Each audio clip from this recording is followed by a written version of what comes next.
The story of Robert Davilla. You know who that is? No, you don't, because I do. 3 months ago, I gave khutbah in Fort Worth. I haven't been to that masjid in 4 or 5 years, and they invited me for some reason, and I went. And I gave khutbah there. My khutbah was about dua. An Egyptian fellow comes up to me, a young man came up to me afterwards, he goes, Allah fulfilled my dua today. And I said, what's your dua? He said, my dua was that Nu'man Ali Khan should meet Robert Davilla. I was like, are you Robert Davilla? He goes, nope, I am not Robert Davilla. Robert Davilla is my friend. But I think Allah is fulfilling my dua. I was like, fire away, I want to know.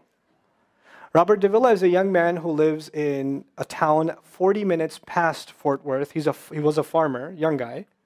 And he was hit with some sort of genetic disorder that kicked in later on in his life, and he became paralyzed from the neck down. And he lives in a nursing home. Most people in that nursing home are 90 years, 100 years. They're really, really old people. And then there's, his room where he's paralyzed neck down. He's the only 30-something-year-old that is in the nursing home, okay? And he's been in that nursing home for the last 10 years. His family got a computer for him that's voice activated, so he can give voice commands, put a headphone on and Google stuff and search stuff so he can surf the web and find information. In his room, and by the way, staunch Christian family, the minister comes and prays for him every week and things like that. And his best friend was in the bed next to him. One of his best friends. He became best friends because he met him at the nursing home. This person was also paralyzed and he needed a new liver. Okay? A liver transplant. He was waiting for a liver transplant. And they used to talk about, God and things like that all the time. They were good friends. Finally, his best friend got a call that there's a donor available for the liver. So he's so excited. He goes, Robert, I'm going to miss you, but I'm going. I've got a donor. So they take his friend and they go into the operation, and his friend died at the operating table. Now his friend, who's also a Christian, the deceased friend, his sister, took one of the amulets of his friend, a crucifix, and she gave it as a gift to Robert. This is a reminder of your old buddy. So he hung it on the side of his hospital bed. Robert Davilla lives a pretty decent life in there. The nurses take care of him. He's a happy guy. And one day he goes to sleep and he sees a man in his dream. That man says his name is Muhammad. And he says, pointing at the crucifix, God did not send messengers so they would worship the messengers. God sent messengers so you could worship God. And Jesus was just a man. He walked in the markets and he ate food. He walked in the markets and he ate food, and the dream stopped. He only knows that Jesus was just a man. He knows there's a man named Muhammad that said that to him. He said that messengers came so people could worship God and not the messengers. This is all he knows. So he starts Googling Muhammad. He finds Islam. He takes Shahada. When he takes Shahada, he wants to learn about the Quran. So he goes on these chat sessions and finds somebody needs to teach me Quran. He finds a brother in Egypt that he gets together with on Skype to try to learn Arabic. Learn the Arabic alphabet. Once he learned the Arabic alphabet, he learned to recite the Quran.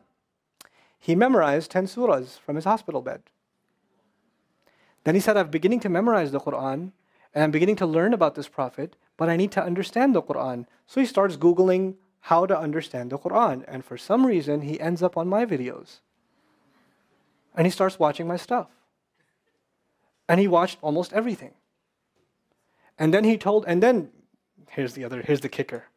In the nursing home, there was an Egyptian fellow that used to come in and do some repair work.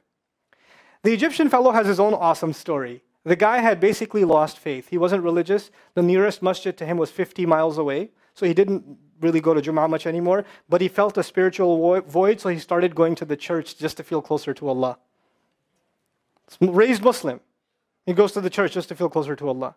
He's passing by Robert's room one day and he hears وَالْعَصْرِ إِنَّ الْإِنسَانَ لَفِي خُسْرٍ.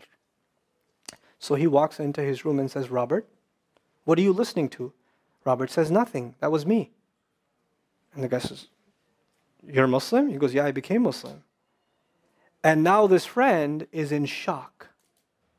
How does Allah guide someone in the middle of Churchtown, USA, in a nursing home, with a crucifix on the side of his bed that he doesn't even have the physical strength to move. And the guy himself says, I want to come back to Allah. So he tells him about his, the friend he found online, Nouman Ali Khan. So the Egyptian fellow starts watching my videos. And then he says, I wish I could meet him one day. And he says, okay, I'll pray for you. And after 5 years, that Egyptian friend shows up at the same masjid that I haven't been to in 4 years. And after Jum'ah says, I think Allah wants to fulfill my friend's dua and my dua. So I said, I think He does. Let's go. So I took a few of us and we went. And we met with Robert. We had a beautiful conversation with him. And inshallah, for Eid, we're going to go to his nursing home again. The nursing home was pretty shocked. You're all here to meet Robert? Like, yep. Why do you want to meet him? He's an inspiration. I'm like, okay, let me check if we can. And they had to call the hospice administrator and all this stuff. And then eventually let us in.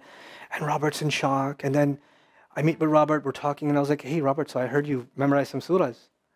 He says, yeah. Can you recite one for me? So he recited Surah Al-Asr. Not one of us was not crying. We're just in tears. When somebody turns to Allah, don't worry about the means. Guidance will come. Balance will come. I want to tell you some more about Robert because young guys are here. Young guys that play basketball. Young guys that are healthy. Young guys that have ambition. I told you, what's his paralysis? From where to where? Neck down. He has a special wheelchair that has to hold pretty much every part of his body in place. He can't just sit in a wheelchair. It holds his neck and it holds every other part of his body in place because he has no control over his limbs. And he has to have a special van where the wheelchair locks in so that if it goes through a bump or whatever, he doesn't, receive the shock. So he made a request. He wants to go to the Friday prayer. They didn't have the special van, so they put him in a regular van. And so he went in the regular van and a few bumps and his spine got even more hurt. He went to Jumu'ah. He came back in excruciating pain. And they said, I'm sorry, Robert, you're no longer able to sit in your wheelchair. You're going to have to stay in your bed for the next 6 months at least. If you see recovery, then you can get back up again. I met him in that span. He had already been in that bed for 3 months already. And the reason he was in that bed is he went to the Jummah prayer. And he told me about the Jummah prayer. He said, I've never felt more peace in my life than I was in that masjid. And you know what I'm going to do, Brother Nouman? When I can sit in my chair again, I'm going to go to Jummah. I'm going to go to the masjid because I've never felt like that before. There's someone who has nothing but control over his mouth and his eyes. And he says, I only find peace in the masjid. And here we are. These masajid, I don't care what ideology, what school of thought, what they're talking about in the masjid, what fitna is there. I don't care. It's still Allah's house. Just go to pray. Don't go there to talk to people. Go there to talk to Allah. Just go to talk to Allah. You're just going for you and Allah. That's it. That's it. Other things will come, but you're not going for them. You're just going there to find peace. You'll become different people. If Allah can guide Robert Davilla, Allah guide everybody. And then he said, sometimes I wonder why Allah put me in this position. And then I say to myself, what am I kidding? Allah has given me so much. I am so grateful for what He gave me. And if this is the way He was going to bring me to Islam, it's all worth it. So worth it. You have Muslims that lose a little bit of health. And they say, why is Allah doing this to me? And this man, if you would think, nowadays atheists argue because of suffering, there's no God. If one man has in a position to say, I don't believe in God. If there was a guy, why would I be in this position? It would be Robert Davilla. That guy would say, I don't believe in God. If there was one, why would I be in this mess? And yet he's in this position, and I've never seen a face with more nur. Never. I've never seen a face that has more contentment on it. He's so satisfied with life. He's so happy. He's just happy. The last 7 or 8 khutbahs I've given are actually based on one sentence each on one sentence that he said in his conversation. Is that profound? He's a teacher to me. I consider him a teacher. He's my sheikh. Somebody says, who's your sheikh? I say, Robert Davilla. Really? Is that a pizza place? Or no. The guidance is all around us. You don't have to get worried about what's not there. There's plenty there. You know what Allah did for the people of the cave? You know, He even guided them in where to sleep. You know, He even guided them on where to turn.